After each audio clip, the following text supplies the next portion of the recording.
Pressure बहुत ज्यादा है पाकिस्तान की आवाम के ऊपर, उनके पॉलिटिकल डायस्पोरा के ऊपर। जब महाराजा हरी सिंह का जो पूरा हिस्सा था वो हूबहू ऑटोमेटिकली जब ये पहुंचेंगे सीज फायर लाइन पे तो वो इंडिया के साथ शामिल हो जाएगा। आईएसआई नहीं चाहती कि आसिम मुनीर लीड करे। काफी मिक्स्ड रिएक्शंस चल रहे हैं। आतंकी तंजीमों पे प्रेशर है कि वो या तो आईएसआई की बात सुने या तो फिर आसिम मुनीर की मिलिट्री के साथ शामिल हो। नमस्कार, रण क्षेत्र में आपका स्वागत है। मैं राव अवतार पांडे। पाकिस्तान ऑक्युपाइड कश्मीर में जारी शांति प्रदर्शन पर पाकिस्तान की फौज जुल्म के नए आयाम गढ़ रही है। ताजा जानकारी के अनुसार शांति विरोध प्रदर्शन कर रहे लोगों पर फौज ने फायरिंग की, जिसमें 6 लोगों की जान चली गई है। इसके साथ ही इस बात की भी खबरें आ रही हैं कि ये जो विरोध प्रदर्शन चल रहा है इसमें लश्कर तैयबा के आतंकवादी को पाकिस्तानी फौज शामिल कर सकती है और माहौल बिगाड़ सकती है। पाकिस्तान ऑक्युपाइड कश्मीर में चल रहे इस प्रदर्शन पर भारत ने भी बयान दिया है। क्या बयान है और पूरे विरोध प्रदर्शन की स्थिति अभी कैसी है, इन तमाम पहलुओं पर आज चर्चा करेंगे। और इन तमाम पहलुओं पर समझाने के लिए आज हमारे साथ मौजूद हैं मेजर समरपाल सिंह तूर। बहुत बहुत स्वागत है सर आपका। जय हिंद। Thank you Ram. नमस्ते। जय हिंद। जय हिंद सर। सबसे पहला सवाल सर यही बनता है कि ये जो अभी विरोध प्रदर्शन पीओजे में चल रहा है उस पर भारत ने भी बयान दिया, कहा कि ये जो प्रदर्शन चल रहा है ये दशकों की जो प्रताड़ना है, दशकों से जो पाकिस्तानी फौज उनके साथ कर रही है उसी का विरोध प्रदर्शन हो रहा है। इस बयान पर आप कैसे देखते हैं? तो इसमें मैं एक ही चीज बताऊंगा कि राम, इसमें कोई नई बात नहीं है। अगर दुनिया में इसको लेके हैरानी हो रही है, ये दुनिया की एरोगेंस या आप दुनिया की इग्नोरेंस आप समझ सकते हैं कि उसकी वजह से ये आज ये हालात हुए हैं। वरना ये भारत तो बहुत पहले से बोलता आ रहा है। हमारी अब हम कैसे जवाब दे रहे हैं, इन चीजों को कैसे काउंटर कर रहे हैं? तरक्की से। हमने रेल लिंक से ज्वाइन कर दिया है, हमने 365 दिन कनेक्टिविटी के लिए टनल नेटवर्क्स बना लिए हैं, हमने मल्टीपल हवाई अड्डे बनाए हैं, मल्टीपल हेलीपैड्स बना लिए हैं। कहीं पे मतलब हॉस्पिटल्स का इतना अच्छा स्तर है, आईआईटीज है, ठीक है, आईआईटी श्रीनगर, आईआईटी जम्मू, ऊपर से मेडिकल कॉलेजेस इतने अव्वल दर्जे के हैं। तो हमें पता है कि हमारी प्रायोरिटी थी फ्यूचर को सिक्योर करना, जम्मू कश्मीर के नौजवानों की, उनको एक अच्छा लाइफस्टाइल देना, उन्हें एक अच्छा स्टैंडर्ड ऑफ लिविंग प्रदान करना, उनकी अच्छी मेडिकल ट्रीटमेंट, उनका अच्छा हाई स्टैंडर्ड ऑफ लिविंग बना रहे। टूरिज्म सेक्टर को इतना हमने महत्व दिया, उसमें भी सब्सिडीज दी, टैक्स कट्स दिए। फिर जिस तरीके से अब इनको 24 घंटे बिजली मुहैया की जा रही है, राशन डिस्ट्रीब्यूशन बड़ा सिस्टमैटिक तरीके से हो रहा है, एलपीजी गैस सिलेंडर्स की अवेलेबिलिटी अब हर जगह है, लकड़ी काटना बंद हो चुका है ना। वहां का जो वातावरण है, जो फॉरेस्ट है, वो और भी मतलब कंजर्व हो रहे हैं और भी अच्छा उभर के आ रहे हैं। तो मैं यही बोलूंगा कि जो राइट पॉलिसीज, राइट जो रिसोर्सेज थी हमारी, जो फोकस था मेन, उन्हीं जगहों पे पड़ा जहां पे जरूरत थी। और आज की तारीख में आप देखें कि अब तो टूरिज्म पहले बाई एयर या बाई रोड जाना पड़ता था, अब मल्टीपल चॉइसेस हो गई। आप मनाली रूट से भी जा सकते हैं, आप स्पीति वैली वाले रूट से भी जा सकते हैं, अब आप जम्मू कश्मीर के रूट से भी जा सकते हैं। ऊपर से अब ट्रेन की ऑप्शन भी आ चुकी है आपके पास। बाई रोड आपके पास 3 ऑप्शन है।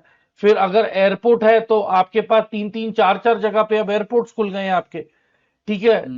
लेह लद्दाख में है आपका एयरपोर्ट है, फिर आपका श्रीनगर में एयरपोर्ट है, फिर आपका जम्मू में एयरपोर्ट है, ठीक है। और हेलीपैड्स तो बहुत ही अलग अलग लोकेशंस पे हेलीपैड्स बनाए हैं फॉर 2 रीजंस। एक, इमीडिएट मेडिकल इवैक्यूएशन, और emergency landing of a helicopter, by chance कुछ उसमें खराबी आ जाती है तो जगह जगह पे इमरजेंसी हेलीपैड भी बनाए जा रहे हैं।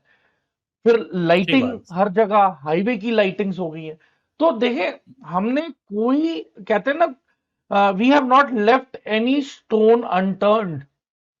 हमने कोई ऐसा पहलू को अनदेखा नहीं किया जिसकी वजह से आज जम्मू कश्मीर का आम इंसान खड़ा होकर बोले कि देखें हमारे लिए ये नहीं किया, या हमारे बच्चे निगलेक्ट हो गए, या हमारी बिजनेसेस सफर कर रही हैं। तो हमने हर एक चीज को अकोमोडेट किया है। राम सर, अभी जो प्रोटेस्ट चल रहा था उसमें ये खबर आ रही है कि पाकिस्तान फौज ने फायरिंग की जिसमें 6 लोगों की जान चली गई है। तो क्या अभी पीओजे में पाकिस्तान फौज वही कर रही है जिसके आरोप इसके बलूचिस्तान में लगते हैं? कि बलूचिस्तान में भी होता है कि लोग गायब हो जाते हैं, ये उठा के मार देते हैं। क्या पीओजे में जो ये प्रोटेस्ट शुरू हुआ, इस पर भी पाकिस्तान वही रवैया अपना रहा है? देखिए राम, अगर मैं इतिहास में लेके जाऊं तो ऑपरेशन सर्च लाइट के टाइम भी बंगाली को तो, ये तो बंगालियों को तो अपना ही मानते थे ना एक समय पे, जी। जब तक ऑपरेशन सर्च लाइट आगे उभर के आया और दुनिया को पता चला, ये एक्सपोज हुए पाकिस्तान आर्मी। तो पाकिस्तान आर्मी को कुछ लेना देना नहीं होता अवाम को लेके। ऊपर से देखिए, जब से जनरल जियाउल हक को इन्होंने सजाए मौत भी सुनाई, और जब उनको मतलब ये सेंटेंस भी उन पे दिया गया, तब से पाकिस्तान आर्मी में काफी आक्रोश है डेमोक्रेसी को लेके, कि एक डेमोक्रेसी में इन्होंने एक पाकिस्तानी जनरल को इतना बड़ा सेंटेंस कैसे दे दिया और कैरी आउट भी कर दिया, जिसकी बदौलत ये जो खुंदक है जो पाकिस्तान आर्मी की, hate for democracy and political parties leaders, ये तब से पनप रहा है। तो ये मतलब होते होते आज इतना ज्यादा हो गया है कि आपने इमरान खान को जेल कर दिया है। इनका कोई भी प्राइम मिनिस्टर 5 साल की टर्म नहीं पूरी कर पाता है। अगर वो आता भी है तो उसे अपनी ये फौज के लेड डाउन रूल्स और रेगुलेशंस के मुताबिक चलना पड़ता है। तो देखिए, प्रेशर बहुत ज्यादा है पाकिस्तान की आवाम के ऊपर, उनके पॉलिटिकल डायस्पोरा के ऊपर। उनकी जो जुडिशरी है वो पूरी इन्फ्लुएंस्ड है पाकिस्तान मिलिट्री के हाथों। तो it is a very difficult situation जो अभी डेवलप हो रही है। और देखें, ये 2 बार भी नहीं सोचेंगे अगर इन्होंने कुछ भी अगर डिसरप्ट करना है। मैंने आपको पहले भी 1-2 शो में बोला था कि ये जैशे मोहम्मद और लश्कर तैयबा के एलिमेंट को प्रोटेस्टरों के बीच डालेंगे। सर, मैं इससे पहले आपको, मेरा अगला सवाल भी यही था सर, कि इस बात की खबरें आ रही हैं कि जो प्रोटेस्ट चल रहा है, जो अभी तक पीसफुल चल रहा है, उसमें ये इन आतंकियों को शामिल करेंगे, फिर कोई ऐसी बड़ी कार्रवाई करेंगे जिसके बाद फौज की जो कार्रवाई हो रही है पाकिस्तान फौज की, उसको ये जस्टिफाई कर सकें। ये कितना सही है और क्या सच में पाकिस्तान की फौज ऐसा करेगी?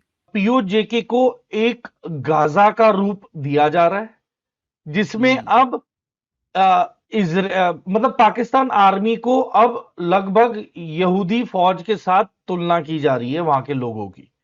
तो पीओजेके की अवाम अब पाकिस्तान मिलिट्री को एक यहूदी बैक्ड या यहूदी आइडियोलॉजी वाली फौज मानने लग गई है।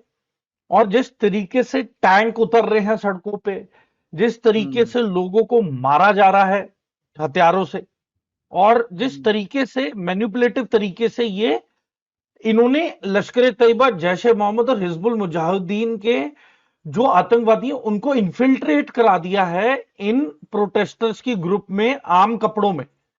तो जितना भी इनकी प्लानिंग हो रही है, इनका कुछ भी शेड्यूल बन रहा है, वो पूरा का पूरा इंटेलिजेंस की तौर पे इनके पाकिस्तानी रेंजर्स और एफसी और पाकिस्तान आर्मी को फीड हो रहा है।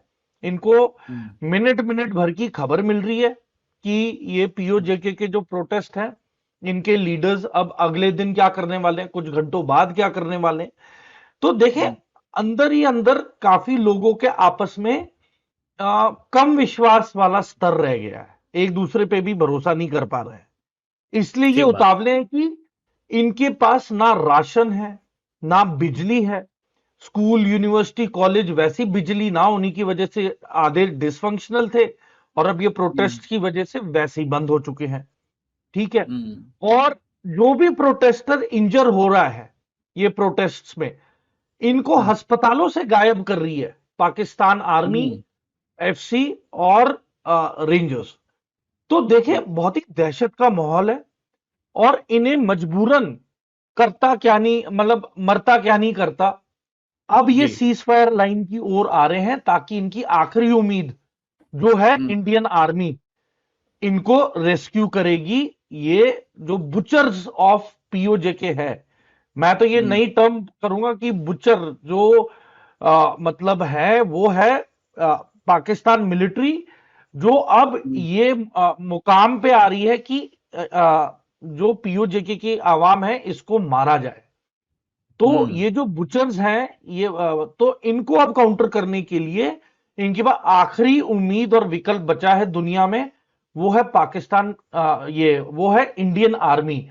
पर मैं हम्म। दोबारा एक और सवाल खड़ा करना चाहूंगा कि ये जी। जितने भी लीडर हैं पीओजेके की मूवमेंट के, इन्होंने हम्म। 38 डिमांड्स रखी, पर उसमें हम्म। इन्होंने एक बार भी जिक्र नहीं किया कि जब ये सीज फायर लाइन की ओर पहुंचेंगे हम्म। उसका मतलब और डिक्लेरेशन होगा कि जो बाउंड्री 26 अक्टूबर 1947 पे थी, जब हम्म। महाराजा हरी सिंह का जो पूरा हिस्सा था, वो हम्म। हूबहू ऑटोमेटिकली जब ये पहुंचेंगे सीज फायर लाइन पे तो वो इंडिया के साथ शामिल हो जाएगा। तो ऐसा हम्म। कुछ क्लॉज अगर ये डालते अपनी 38 डिमांड्स में, तो कहीं हम्म। ना कहीं इंडिया में भी एक सेंस ऑफ रिस्पॉन्सिबिलिटी होती कि हम उभर के आगे आए, इनके हम्म। रेफ्यूजीज आ रहे हैं उनको अकोमोडेट भी करें और इनकी मदद भी करने के लिए इंडियन आर्मी आगे बढ़ेगी। पर हम्म। ऐसा होते हुए लग नहीं रहा है। तो बेसिकली ये अपनी ऑटोनॉमी भी चाहते हैं, ये अपना इंडिपेंडेंट रीजन भी क्लेम करना चाहते हैं, और यदि ये इंडिया ने इनकी मदद भी की तो हमें अंडरटेकिंग में गारंटी चाहिए कि ये एक इंडिपेंडेंट अलग कश्मीर की मुहिम और डिमांड ना रखें, क्योंकि ये हम्म। एक अटूट और अभिन्न अंग है हिंदुस्तान का। तो ये मन में जी, बिल्कुल। जरूर रखते हुए इन्हें आगे कदम लेना होगा। यदि हम्म। ये सहमत नहीं है इन बातों से जो मैंने अभी जिक्र किया है, तो मुझे हम्म। नहीं लगता कि इस बात का कोई हल निकलने वाला है और पाकिस्तान की फौज का दबदबा इन पे हावी होगा, और फिर पाकिस्तान की फौज उभर के बाहर आएगी और इन पे विजय पाके इनको डोमिनेट करके एथनिक क्लेंजिंग करेगी जैसे बलूचिस्तान में किया है, और अंत में ये हम्म। अपने तरीके से ही वहां पे मुहिम चलाएगी पाकिस्तान की फौज। सर, ठीक बात है। एक बात यहाँ और समझने जरूरी है सर कि जब भी भारत में कोई छोटा मोटा प्रोटेस्ट होता है या उस पे जो थोड़ी बहुत कार्रवाई होती है तो इंटरनेशनल ऑर्गेनाइजेशन से बयान आ जाते हैं। पीओजेके में इतना बड़ा ये पूरा प्रोटेस्ट चल रहा है जिसमें फायरिंग भी हुई है, लोगों की जान भी गई है, लेकिन इंटरनेशनल ऑर्गेनाइजेशन से अभी तक कोई उस तरह से बयान या उस तरह से कोई बात सामने नहीं आई है। देखिए, मैं दावे के साथ कह सकता हूं कि पहली चीज तो ये इंडिया का, भारत मुल्क का हिस्सा है, तो हम्म। हमारे अब बोलने पे दुनिया ध्यान देगी, क्योंकि जिस हम्म। तरीके से पाकिस्तान की फौज ने नरेटिव को खरीद के रखा है, जिस तरीके जी। से वो अपना नरेटिव वॉर और उसके लिए फंडिंग कर रहे हैं और बॉट फार्म्स इन्होंने बनाई हैं, तो हम्म। इनका ये जो नरेटिव है इसे क्वॉश करने के लिए इंडियन गवर्नमेंट को मजबूरन ये स्टेटमेंट देनी पड़ी कि पीओजेके की आवाम के लोगों की बात सुनी जाए। ठीक है। हम्म। अब मैं बार बार आपके प्लेटफॉर्म के जरिए मैं अपील कर रहा हूं पीओजेके की आवाम को कि जब हम्म। तक आप भारत के साथ जुड़ने की मुहिम या कोई स्टेटमेंट नहीं देंगे, हम्म। भारत एक न्यूट्रल तौर तरीके से अपनी चुप्पी साधे रखेगा। तो 2 हफ्ते पहले हमें पता लगा कि एक लेटर और 61 इंडियन पर्सनालिटीज और बाकी पाकिस्तानी पर्सनालिटी जो थी सोसाइटी की, उन्होंने आपस में ही रजामंदी करके है, हम्म। मतलब इंडिया के 61 लोग प्लस 92 के फोन नंबर्स घुमा रहे हैं, इनके साथ हम्म। पता नहीं क्या कोऑर्डिनेशन कर रहे हैं, और किसकी रजामंदी, किसकी ऑथराइजेशन, किसकी परमिशन, और मतलब कोई रेलेवेंस नहीं है इसका, ना पॉलिटिकल ना गवर्नमेंट पॉइंट ऑफ व्यू से, कि इन्होंने ये हम्म। लेटर को साइन किया कि दोनों साइड के पक्षों को अब एक हो जाना चाहिए। ठीक है, ना किसी ने गवर्नमेंट से मुहिम मतलब कोई गुहार लगाई, ना कोई जी। मुहिम शुरू की। तो मैं वही बोल रहा हूं कि एक दोगलापन हो रहा है कि पीओजेके की आवाम इंडिया को अगर अपील कर रही है तो वर्बल अपील से बात नहीं बनेगी। आपको अपने डिमांड्स, जो 38 डिमांड्स में 39th डिमांड, एक डिमांड डालनी पड़ेगी कि आप हिंदुस्तान का हिस्सा हैं। उतना ही काफी है। मैं तो यह भी नहीं बोलूंगा कि शामिल होना चाहते हैं, क्योंकि वो एक अटूट और अभिन्न अंग पहले से ही है हिंदुस्तान का। तो जी बिल्कुल। वो इतना तो मेंशन करें कि रीयूनिफिकेशन विद इंडिया या भारत, ठीक ऐसा बात। एक स्टेटमेंट मेंशन करें तो इस पूरी मुहिम को एक लेजिटिमेसी मिलेगी फ्रॉम द इंडियन गवर्नमेंट कि अच्छा, आप चाहते हैं ठीक कि हम आपको रेस्क्यू पे आए तो अब हम आएंगे, पर ऐसा भी नहीं हो रहा है। ठीक बात है सर। अब तो बात कर लेते हैं गारंटीज सर देनी बलूचिस्तान। जरूरी होंगी। जी। सर बलूचिस्तान में चाइना की एक कंपनी है जो वहाँ कॉपर माइनिंग करती थी, वो भी अपना काम वहाँ से बंद कर रही है। तो पाकिस्तान के ऑल वेदर फ्रेंड चाइना भी अब पाकिस्तान में जो इन्वेस्टमेंट कर रहा था पहले वो भी बंद कर रहा है। और इसका कारण बताया जा रहा है सिक्योरिटी रीज़न। तो अब पाकिस्तान में चाइना के लिए भी बिज़नेस करना या माइनिंग करना बहुत मुश्किल हो गया है। देखिए, जिस तरीके से पाकिस्तान की सरकार का और उनकी फौज का जो कंट्रोल इनके हाथों से जाता जा रहा है, हुँ, देखिए, अगर हम काफी महीने पीछे जाएं तो तहरीक लबैक एक पॉलिटिकल हुँ। पार्टी थी। जी। मुरीद के में इनके इतने लोगों को इन्होंने मतलब गोली मार के मार मार दिया इनको, मुरीद के में। हुँ, लाहौर में भी ये हरकत होने वाली थी, पर मरियम नवाज ने ये रुकवा दिया, क्योंकि वो पॉलिटिकली काफी इंफ्लुएंशियल थी, तो उन्होंने ये लाहौर में नहीं होने दिया। हालांकि मुरीद के में काफी जान माल का नुकसान हुआ। अब ठीक बात। तहरीक लबैक पाकिस्तान की जो पॉलिटिकल पार्टी है, वो अब बैकफुट पे आ गई। इतने जो इनके इतने लोग मरे, अब इस इनके माइंड में भी आक्रोश है, बदला हुँ, लेने की भावना है। तो हुँ, एक तो ये होगा, फिर आप पीटीआई देख लें, है ना, तहरीक इंसाफ पाकिस्तान, इमरान खान की पार्टी। पॉलिटिकल प्रिजनर आपने इनके सारे के सारे जेल में डाल के रखे।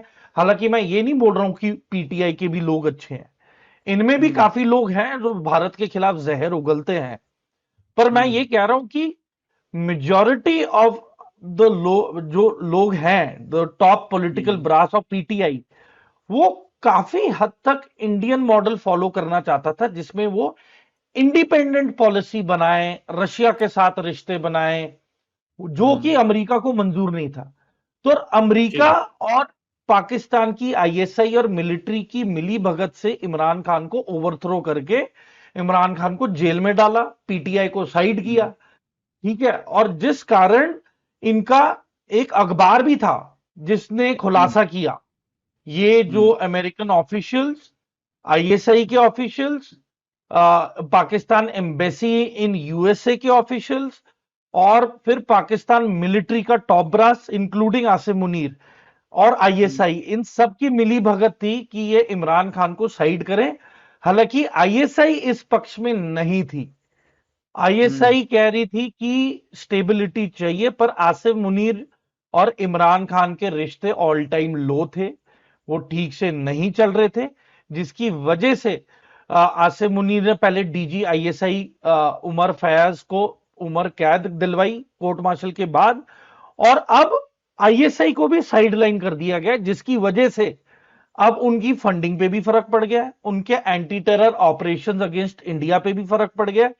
तो मैं इनडायरेक्टली कहूंगा कि जिस तरीके से स्थिति उभर के आ रही है और जो जी, डिजाइन ले रही है, वो बाय हुँ, डिफॉल्ट इंडिया के ही फेवर में आ रही है। जो इनके आपस में मिसअंडरस्टैंडिंग्स हो रही हैं, और ये आपस में ही, देखिए, सीधी सी बात है, आईएसआई नहीं चाहती कि आसिम मुनीर लीड करे, और हुँ, उसने आईएसआई को काफी नुकसान पहुंचाया है, साइडलाइन किया है, फंडिंग कट की है, प्रमोशंस पे हॉल्ट लगाई है। तो जायज हुँ, सी बात है कि आईएसआई अब इस तरीके के प्लान्स कर रही है, सैबोटाज। तो जो जो हुँ, पाकिस्तान मिलिट्री प्लानिंग करेगी, उसके बरखिलाफ कहीं ना कहीं अपने पुराने स्लीपर सेल्स नेटवर्क्स जो लश्कर तैयबा जैश मोहम्मद के हैं, इनको दोबारा जगाएगी और पाकिस्तान फौज के खिलाफ इस्तेमाल करेगी। तो ये एक किस्म से काफी मिक्स्ड रिएक्शन चल रहे हैं। आतंकी हुँ, तंजीमों पे प्रेशर है कि वो या तो आईएसआई की बात सुने या तो फिर आसिफ मुनीर की मिलिट्री के साथ शामिल हो, और जिस तरीके से मिलिट्री इन्हें अपना पुतला बना के बोलेगी कि प्रोटेस्टरों को मारो, तो ये प्रोटेस्टरों को मारेंगे। और हमें यह ठीक भी है नहीं भूलना सर, चाहिए। एक बात और जानना बहुत ज़रूरी हो गया कि इस तरह की खबरें भी सोशल मीडिया पर तो काफ़ी तेज़ी से चल रही हैं, लेकिन अब आने लगी है कि बलूचिस्तान के 80% एरिया पर पाकिस्तान सरकार का कंट्रोल नहीं है। यानी बलूचिस्तान के जो लिबरेशन के जो लोग थे, वही कंट्रोल कर रहे हैं। पाकिस्तान स्टेट का रीच जो है अब बलूचिस्तान के बहुत सारे इलाके पर नहीं चल रहा। तो इसे आप कैसे देख रहे हैं? देखिए, ये तो फैलेगा ही। हुँ, जैसे जैसे इनकी, देखिए, बलूचिस्तान इतना बड़ा एरिया है, ओपन एरिया है, हुँ, कि इनकी जो पोस्टें हैं वहां पे एक तो लॉजिस्टिक्स का चैलेंज है। तो जी, administrative point of view, logistics point of view में पहली चीज तो बहुत ही डिफिकल्ट टेरेन है। दूर दराज तक कोई रिसोर्सेज अवेलेबल नहीं है, कोई हुँ, पॉपुलेटेड एरियाज नहीं है। काफी घंटों तक आप सड़क पे ट्रैवल करेंगे, यहाँ पे तो आपको बेरली कोई ना कोई मतलब रास्ते में आपको कोई भी नहीं मिलेगा। तो हुँ, जितना भी पाकिस्तान की मिलिट्री ने यहाँ पे डोमिनेट करने की कोशिश की है, चाहे हाइट वाले फीचर्स हैं, उन्हें जी, आइसोलेट करके बलूच आर्मी इनको नष्ट नाबूद कर रही है। तो हुँ, आज की तारीख में ऑपरेशन हेरॉफ के बाद एक हुँ, चीज तो पक्की होगी कि जितने भी हाईवे हैं उस पे 90% हुँ, अब पाकिस्तान की आर्मी नहीं रही। जो हुँ, एफसी के लोकल लड़के थे वहां पे हुँ, तैनात, वो भी छोड़ के चले गए हैं, क्योंकि उनके परिवारों को थ्रेट मिल रहे हैं। तो ये हुँ, सारी चीजों को मन में रखते हुए पाकिस्तान की मिलिट्री की ग्रिप वहां से बल्कि गायब ही हो चुकी है। और अब हुँ, वो दिन दूर नहीं जब बॉर्डर, जो ईरान और पाकिस्तान का बॉर्डर है बलूचिस्तान में, जब वो हुँ, बॉर्डरिंग इलाका पूरा पाकिस्तान मिलिट्री फ्री हो जाएगा और फिर इंडिपेंडेंटली वहां पे आवाजाही शुरू हो जाएगी, वहां पे फिर काफी गदर होगा। उधर ही एक जी, फ्लैश पॉइंट बनेगा जहां पे पाकिस्तान मिलिट्री यहां पे इन पे हमला करेगी। अभी भी पिछले हफ्ते उन्होंने हेलीकॉप्टर गनशिप यूज करके, उनका दावा है हुँ, कि उन्होंने कम से कम 70 बलूच लिबरेशन आर्मी के फाइटरों को मारा है। हुँ, हेलीकॉप्टर यूज किया है, आर्टिलरी गन्स यूज की हैं, रॉकेट्स यूज किए हैं। तो ये भी चल रहा है, और दूसरी तरफ अफगानिस्तान आईएसकेपी के खिलाफ भी ऑपरेशंस लड़ रहा है, जो कि खैबर पख्तूनवा के अंदर उन्होंने जो शरण लेके रखी है बॉर्डर एरिया इलाकों पे। ठीक बात है। सर, जिस तरीके से बलूचिस्तान में विरोध प्रदर्शन चल रहा है और बहुत सारे एरिया पर पाकिस्तान की स्टेट का रेट नहीं चल रहा और जिस तरह से पीओजेके में भी बड़ा प्रदर्शन चल रहा है, आपको क्या लगता है कि एक आने वाले समय में क्या ये संभव है कि पाकिस्तान के कुछ सूबे अपने आप को इंडिपेंडेंट घोषित करना शुरू कर दें? काफी समय से कर रहे हैं, बलूचिस्तान को तो बहुत साल हो गए। अब हुँ, ऑन ग्राउंड उन्होंने प्रूव करके दिखाया ऑपरेशन हेरॉफ में कि कोई भी इन्हें नहीं दिखा पाकिस्तान फौजी जो इनको काउंटर करे, सिवाय एक दो मिलिट्री कैंप में जहां पे उनको इन्होंने काउंटर अटैक किया पाकिस्तान मिलिट्री ने और उन्हें टर्मिनेट किया। पर एक मैसेज तो तय हो गया कि पाकिस्तान की फौज बलूचिस्तान में बिना बुलेट प्रूफ गाड़ी के बाहर नहीं निकल सकती। जी। चाहे वो माइन प्रोटेक्टिव व्हीकल में भी अपनी पेट्रोलिंग करें, वो हुँ, आईईडी से नहीं बच सकती। तो कैजुअलिटीज तो हुँ, वैसे भी हो ही रही हैं पाकिस्तान मिलिट्री की। तो जितना मर्जी दावा कर ले पाकिस्तान की फौज, पाकिस्तान की सरकार अगर बची है तो हुँ, ऑन ग्राउंड तो रियलिटी बिल्कुल अलग है। फ्रीडम ऑफ ठीक मूवमेंट ही है। है नहीं। तो जिस हुँ, तरीके से खदेड़ा गया है पाकिस्तान मिलिट्री को बलूचिस्तान से, हुँ, चाइनीज फर्म्स अब वल्नरेबल फील कर रही हैं कि हुँ, उनकी सुरक्षा और बचाव के लिए कोई भी एलिमेंट, इफेक्टिव एलिमेंट नहीं बचा। तो हुँ, अब जायज सी बात है कि चाइनीज अपने लेबर फोर्स, अपने सारे जो कॉरपोरेट माइनिंग फर्म्स हैं उनके ऑफिसेज जो भी पाकिस्तान में मौजूद है वहां से विड्रॉ कर लेंगे। ठीक बात है सर। बहुत-बहुत शुक्रिया सर तमाम पहलुओं को समझाने के लिए।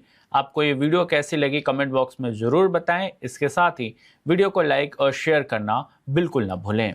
धन्यवाद।